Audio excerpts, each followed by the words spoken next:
Sensitive to the move of God. ആത്മാവിന്റെ ചില ഷിഫ്റ്റുകളെ sensitive ആയിരിക്കണം. പരിശുദ്ധാത്മാവ് ചലിക്കുമ്പോൾ ക്രിയാത്മകമായി കൂടെ ചലിക്കുന്നവരാണ് അത്ഭുതങ്ങൾ കാണുന്നത്. 38 വർഷക്കാലം ബെഥസ്ദ കുളത്തിന്റെ കരയിൽ ഒരു മനുഷ്യൻ കിടക്കുമ്പോൾ എന്തിനാ കിടന്നേ? സൗഖ്യമാകാൻ ആണോ? അല്ല, ബൈബിൾ പറയുന്നില്ല. ബൈബിൾ ഇളക്കം, വെള്ളത്തിന്റെ ഇളക്കം കാത്തുകൊണ്ട് കിടക്കുക. അതത് സമയത്ത് ദൂതൻ. അതുകൊണ്ടാണ് ഈ മനുഷ്യൻ ഡിസപ്പോയിന്റഡ് ആകാതെ. 38 വർഷം പോട്ടെ, 2 ആഴ്ച വന്നിട്ട് കാര്യം നടന്നില്ലെങ്കിൽ അടുത്ത ചർച്ച പോകും, അവിടെ നടന്നില്ല ഇവിടെ പോകും, ചർച്ച ഇല്ലെങ്കിൽ നാട് വിടും, അല്ലേ?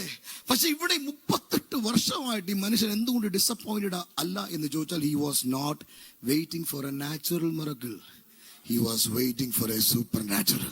അതിന്റെ അർത്ഥം, ഈ കഥവ് തുറന്ന അകത്ത് കയറിയാൽ നാച്ചുറൽ മിറക്കിളിന് വരില്ല. ആരാധന സ്ഥലത്ത് കടന്നു വന്നാൽ നാച്ചുറൽ മിറക്കിളിന് വേണ്ടി വരില്ല. സൂപ്പർ നാച്ചുറലിനെ കാണാൻ പറ്റൂ. നീ അകത്ത് കാൽ വെച്ചത് നാച്ചുറൽ മാൻ ആയിട്ടാ, പക്ഷെ അകത്ത് വെച്ചിരിക്കുന്നത് സൂപ്പർ നാച്ചുറൽ ഗ്ലോറിയുമായിട്ട് എൻകൗണ്ടറിന് വേണ്ടിയാ. 38 വർഷമായിട്ടും ഈ മനുഷ്യൻ നിരാശനായില്ല. ഇല്ലെങ്കിൽ 2 ആഴ്ച കഴിഞ്ഞപ്പോഴെങ്കിലും ഇവിടെ നീ പരിപാടി നടക്കത്തില്ല, എന്നെ കൊണ്ട് നടക്കത്തില്ലെന്ന് പറഞ്ഞ് എന്നെ എങ്ങനെയെങ്കിലും കൊണ്ടുപോകുമെന്ന് പറഞ്ഞേനെ. Even though he was not receiving healing, താൻ സൗഖ്യമാകാതിരുന്നിട്ട് പോലും 38 വർഷമായിട്ടും ബെഥസ്ദ വിട്ടില്ല. കാരണം എന്നാന്നറിയോ? ഇവൻ ഇരുന്നത് സ്വാഭാവിക വിടുതലല്ല. അസാധാരണമായ ദൈവപ്രവൃത്തിക്ക് വേണ്ടി കാത്തിരിക്കുന്നവൻ നിരാശപ്പെടില്ല. Because super natural always work beyond natural.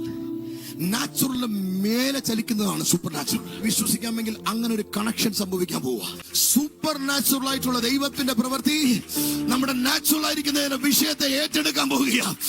ദൈവം കരങ്ങളിൽ എടുക്കാൻ പോവുക. ദൈവം നിനക്ക് വേണ്ടി അത്ഭുതം ചെയ്യാൻ പോവുക. മാറായി അവൻ മധുരമാക്കും. അടക്കപ്പെട്ട വാതിലുകൾ ദൈവം തുറക്കും.